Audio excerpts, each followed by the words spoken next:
I work as a wildlife removal expert in Atlanta, Georgia, a job that, while usually mundane, occasionally leads me into some strange situations. Over the years, I've dealt with raccoons turning attics into party dens, snakes slithering out of people's plumbing, and once even an alligator hiding in someone's tool shed.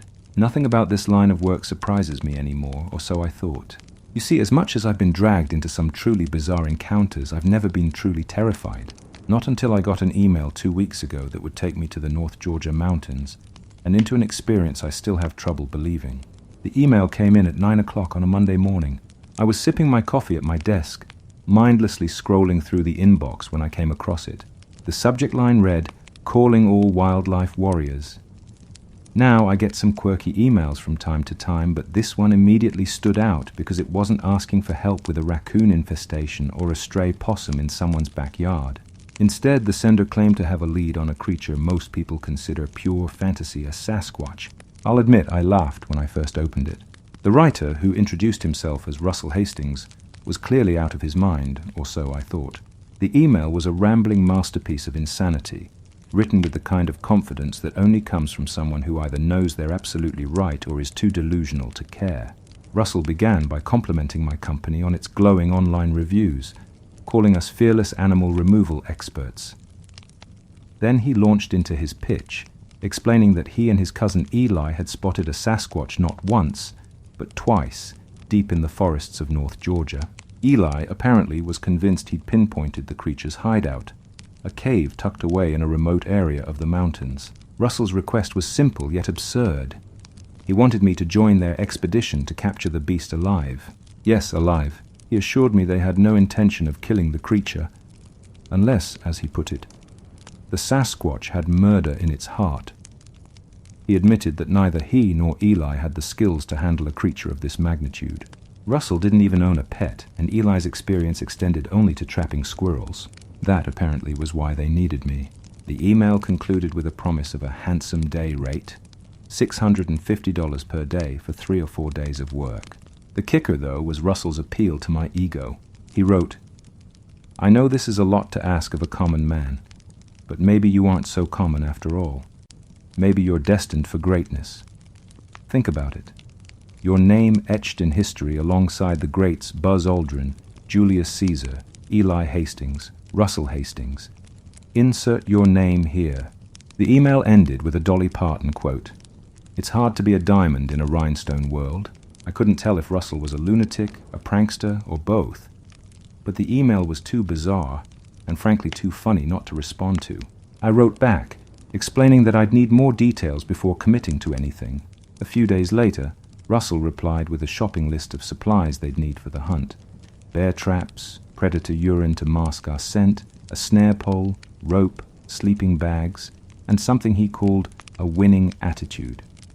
He also confirmed the pay $650 per day and said they'd cover all expenses. I thought about it for a while. $650 a day was nothing to sneeze at, and most of the equipment he requested was already in my possession. I could pick up the rest in an afternoon. I rationalized that even if this turned out to be a prank, it wasn't like I'd be out much time or effort. Besides, who wouldn't want to spend a few days in the mountains? So I emailed Russell back and agreed to the job. 2 days later, I found myself driving up a winding dirt road toward Eli's cabin, deep in the woods near the Georgia-North Carolina border. The further I drove, the more isolated I felt.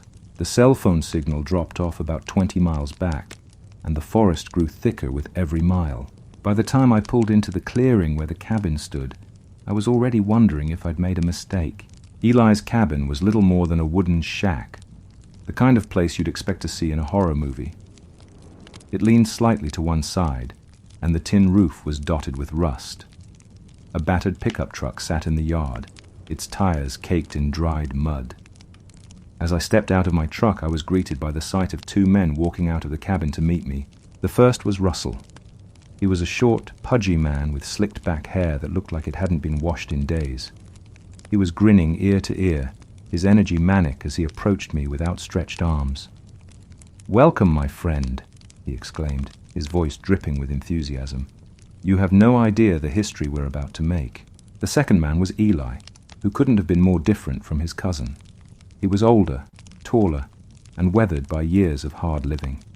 His skin was leathery and sun-damaged, and his hair was going grey at the temples. He barely spoke, instead giving me a curt nod as he adjusted the shotgun slung over his shoulder. As Russell rattled off a mile-a-minute monologue about the greatness we were about to achieve, I couldn't help but notice Eli's quiet demeanor. His eyes darted to the tree line every few seconds, as if he was expecting something or someone to come bursting out of the woods at any moment. When he did speak, it was in short, cryptic phrases. At one point, Russell turned to him and asked, "Eli, you got the traps ready?" Eli replied, "Yeah," then added under his breath, "but they ain't gonna stop it." That was the first moment I felt a twinge of unease. Up until then, I'd assumed this whole thing was a joke or a wild goose chase. But there was something about Eli's quiet fear that unnerved me. This wasn't a man who seemed prone to flights of fancy. If he believed there was something out there, maybe I should too. The first night was spent, as Russell called it, strategizing. This consisted mostly of Russell pacing back and forth in the cabin, gesturing wildly as he laid out his plan. According to him, Eli had identified a cave deep in the forest where the Sasquatch was likely hiding. The plan was simple. Eli would act as bait to draw the creature out, and I would handle the traps. Russell naturally would take on the role of negotiator in case the beast, by some miracle, could speak English. As ridiculous as the plan was, I couldn't help but admire Russell's confidence. He truly believed we were on the brink of making history. Eli, on the other hand, sat in a corner sipping moonshine and muttering under his breath. I noticed his hands trembled slightly as he brought the glass to his lips. That night, we all slept in the one-room cabin. Russell took the bed, I unrolled a sleeping bag on the floor, and Eli sat by the window with his shotgun, keeping watch. I don't think he slept at all. The next morning we set out into the woods, each of us carrying our assigned gear. I had an assortment of traps and sprays, Russell carried camping supplies, and Eli brought provisions and his ever-present shotgun. The hike was grueling, the trail almost non-existent as we pushed through dense underbrush and climbed steep inclines. Periodically, Russell would stop and let out what he called his Bigfoot call, a bizarre guttural yell that sounded like a cross between a dying moose and a man having an asthma attack. Each time he would pause and listen intently, as if expecting an answer. There was never one, but that didn't dampen his enthusiasm. It was about 2 hours before nightfall when we heard the first sign that we weren't alone. We were setting up camp for the night when the noise came from deeper in the forest, a low guttural growl that sent shivers down my spine. It wasn't the kind of sound you'd associate with any known animal. It was deeper, more resonant, and almost deliberate, as if whatever was making it wanted us to know it was there. Russell froze mid-sentence, his eyes widening. Eli immediately leveled his shotgun at the tree line, his expression grim. I grabbed my snare pole, my heart hammering in my chest. For a moment, everything was silent except for the rustling of leaves in the breeze. Then, the growl came again, louder this time, and it was followed by the sound of heavy footsteps. Whatever was out there, it was big. Before any of us could react, something burst out of the bushes. For a split second, I thought it was a gorilla. It was tall, covered in thick matted fur, and its movements were almost humanoid. But as it came closer, I realized it wasn't a Sasquatch at all. It was a man in a gorilla suit. "Don't shoot!" the man yelled, raising his hands in the air. I stared in disbelief as the man ripped off the gorilla mask, revealing a familiar face. It was Kenny Morton, one of my biggest competitors in the wildlife removal business. "Kenny, what the hell are you doing here?" I asked, lowering my snare pole. Before Kenny could answer, another voice called out from above. "I told you not to take off the mask, dumbass." Looking up, I saw another man sitting in a tree stand about 30 feet above us. He looked down at Kenny, then at the rest of us, and let out a long sigh. Well, I guess the cat's out of the bag now. As it turned out, the man in the tree stand was Milton, a local barfly who had overheard Eli talking about the Sasquatch hunt. Deciding he wanted a piece of the action, Milton had hired Kenny to join him in capturing the creature. The two of them had been tracking us for hours, hoping to swoop in and claim the glory for themselves. The revelation sparked an argument among the group. Eli was furious, accusing Milton of betraying him by blabbing about the hunt. Milton shrugged and spat a glob of chewing tobacco onto the ground. "What can I say? Rich and famous sounded better than drunk and broke." Russell, meanwhile, was indignant. "This is our expedition," he shouted. "You're just a bunch of poachers." I stood off to the side, trying to process what had just happened. The whole situation was absurd, and I was beginning to regret ever agreeing to this job. But before I could voice my concerns, a new sound cut through the argument, a series of whoops and howls that sent chills down my spine. It was the Sasquatch. The argument stopped instantly. We all turned toward the sound, our expressions ranging from fear to awe. The noise was unlike anything I'd ever heard before, a mix of animalistic growls and almost human-sounding cries. It was close. Eli raised his shotgun, his eyes scanning the forest. Kenny grabbed the snare pole I'd dropped, while Milton climbed down from his tree stand, muttering curses under his breath. Russell, of course, looked ecstatic. "This is it," he whispered. "We're about to make history." The noise grew louder, and the forest around us seemed to close in. I could feel the hairs on the back of my neck stand up as the stench of decay filled the air. Whatever was out there, it was getting closer. I tightened my grip on the snare pole, bracing myself for whatever was about to emerge from the shadows. The forest fell deathly silent as we all stood there, weapons in hand, waiting for something to emerge from the shadows. The smell of rot and musk was overwhelming, so thick it felt like it clung to my skin. I could feel my pulse hammering in my throat. Every instinct I had was screaming at me to turn and run, to leave these lunatics behind and get as far away as possible. But my legs wouldn't move. I was frozen, staring into the darkness, waiting. Then we heard it. The sound of branches snapping, heavy footsteps pounding the earth, and a low growl that seemed to reverberate through my bones. Whatever was out there wasn't just big, it was massive. It moved with a purpose, each step deliberate, each sound calculated. It was stalking us. Russell, of course, couldn't contain his excitement. "This is it," he whispered, grinning like a maniac. "This is our moment. Stay calm, everyone. Remember the plan." I wanted to grab him by the shoulders and shake him. Stay calm? What plan? Did he honestly think we were prepared for whatever was coming? Suddenly, a shape emerged from the shadows, and for a moment I thought I was hallucinating. It was enormous, at least 9 or 10 feet tall, its body covered in thick, matted hair that was somewhere between reddish-brown and black. Its arms were long and muscular, its chest barrel-like, and its legs thick as tree trunks. But it was its face that sent a chill down my spine. Its deep-set yellow eyes gleamed with intelligence and malice, and its mouth was twisted into what I can only describe as a grimace. This wasn't some dumb animal. It was something else entirely. The Sasquatch stopped a few feet from where we were standing, its gaze sweeping over each of us. For a moment no one moved. No one even breathed. Then, to my absolute horror, Russell stepped forward. "Oh, great one of the forest," he called, his voice dripping with reverence. "We come in peace."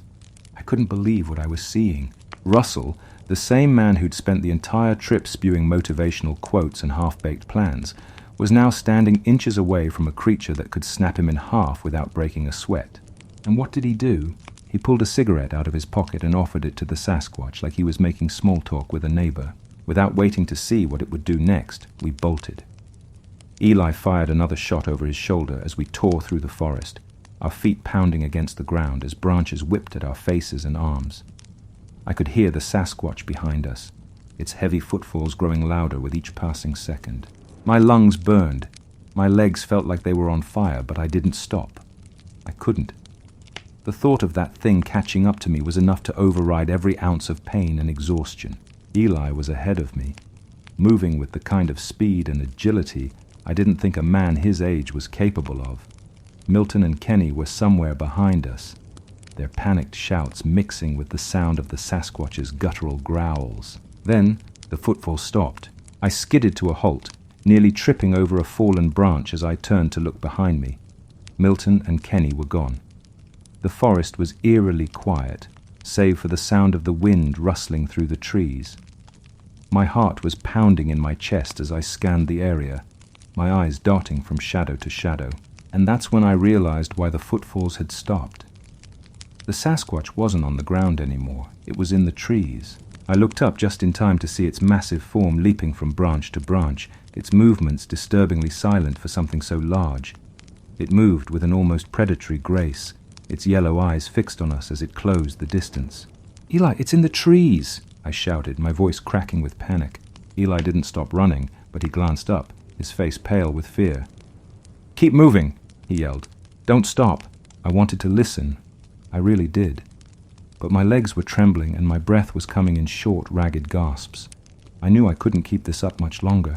The Sasquatch leapt down from the trees, landing with a thud a few feet behind us. Its long arms reached out, grabbing for anything it could. I felt its hand brush against my backpack, and I instinctively slipped out of the straps, letting it fall to the ground. Eli wasn't as lucky. The Sasquatch grabbed him by the backpack and hoisted him into the air. He let out a startled yelp, kicking and thrashing as the creature held him aloft. For a moment, I thought he was done for, but then he did something I didn't expect. He slipped out of the backpack just like I had and fell to the ground with a grunt. We didn't stop to look back. The cabin was only 100 yards away, and it felt like our only chance at survival. I pushed myself harder, my vision narrowing as I focused on the small wooden structure in the distance. When we finally reached the cabin, Eli burst through the door, slamming it shut behind us and shoving a heavy wooden bar across it to keep it closed. I collapsed onto the floor, my chest heaving as I tried to catch my breath.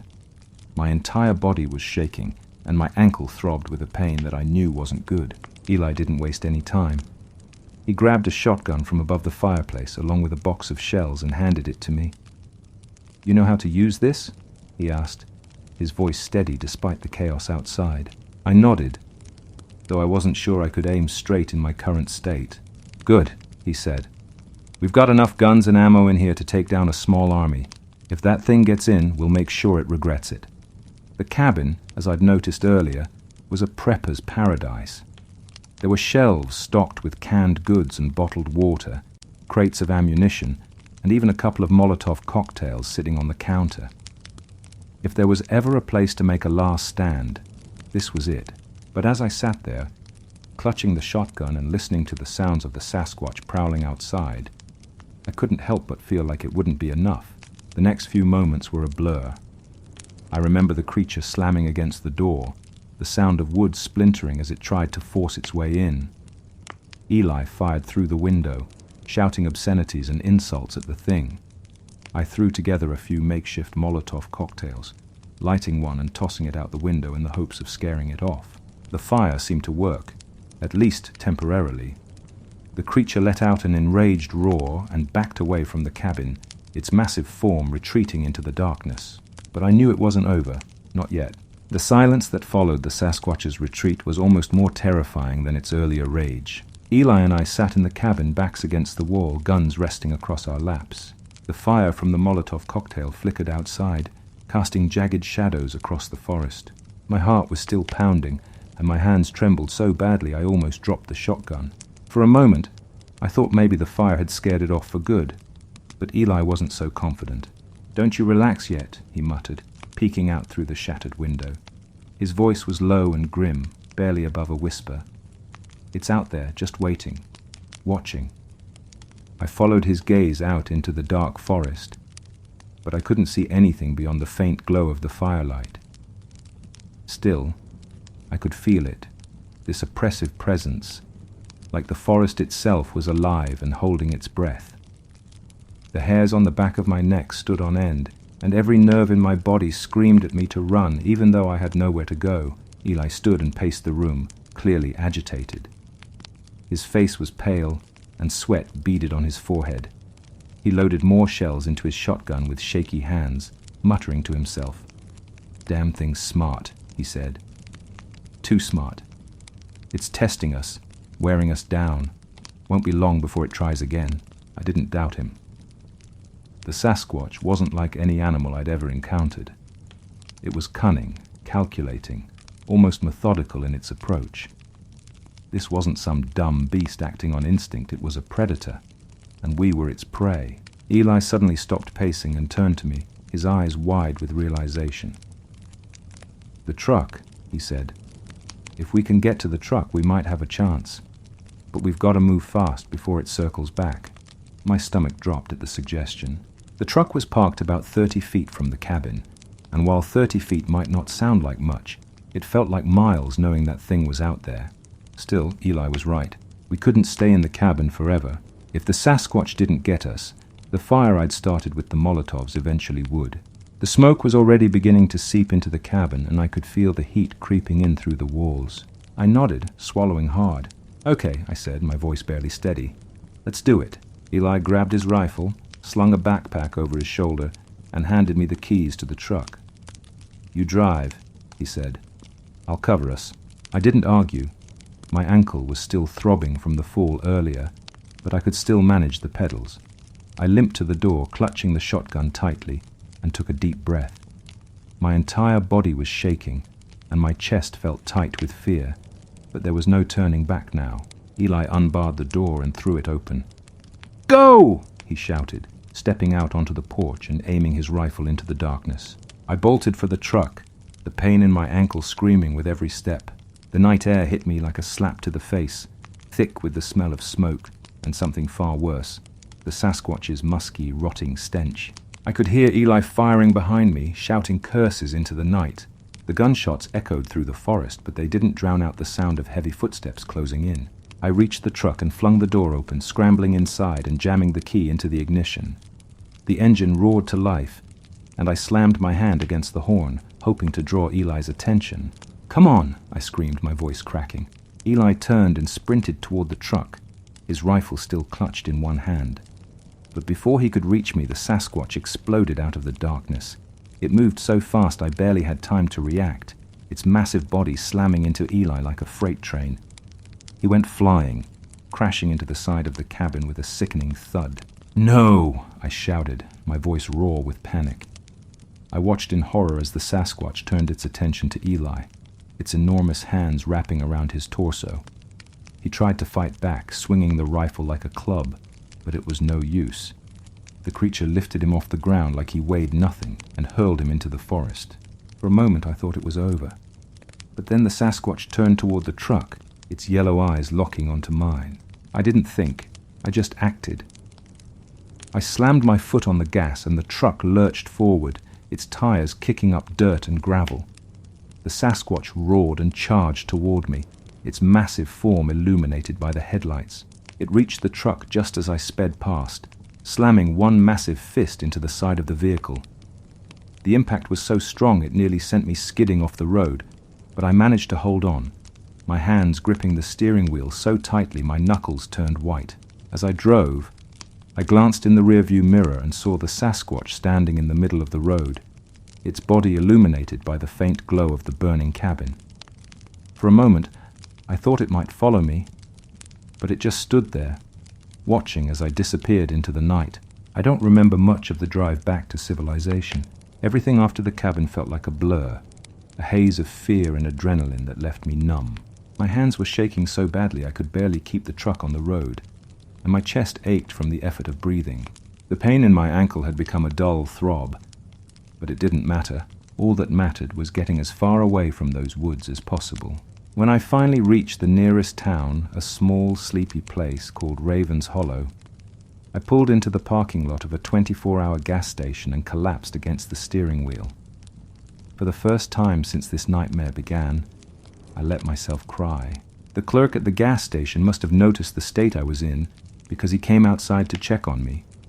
He was a young guy, probably no older than 20, with a concerned look on his face. "Hey man, you okay?" he asked, peering through the truck's window. I opened my mouth to answer, but no words came out. How could I even begin to explain what had happened? That I'd gone into the woods with a couple of lunatics to hunt Bigfoot and barely escaped with my life? That I'd seen things no sane person would believe? Instead, I just shook my head. "I need a phone," I managed to croak, my voice hoarse and trembling. The clerk nodded and led me inside, where he handed me the store's landline. My hands shook as I dialed the only number I could think of, my boss. When he picked up, I tried to explain what had happened, but the words came out jumbled and incoherent. "Slow down," he said, his voice calm but concerned. "Where are you? Are you hurt?" I'm in Raven's Hollow, I said, my voice cracking. I think I broke my ankle, but it's not just that. There's something in the woods, something big. It killed them. All of them. There was a long pause on the other end of the line. Who killed who? He asked, his tone skeptical. The Sasquatch, I said, my voice barely above a whisper. It's real. I saw it. I fought it. Before I could finish, the clerk cut me off. Hey man, I think you should sit down, he said, his expression a mix of pity and concern.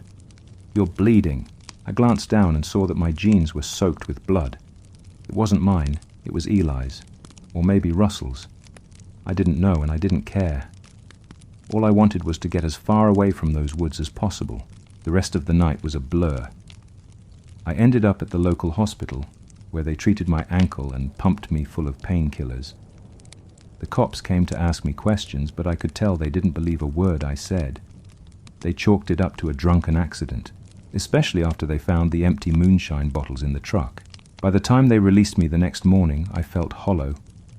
The adrenaline had worn off, leaving me with nothing but exhaustion and a bone-deep ache that no amount of painkillers could touch. It's been weeks since that night, and I still can't shake the feeling that I'm being watched.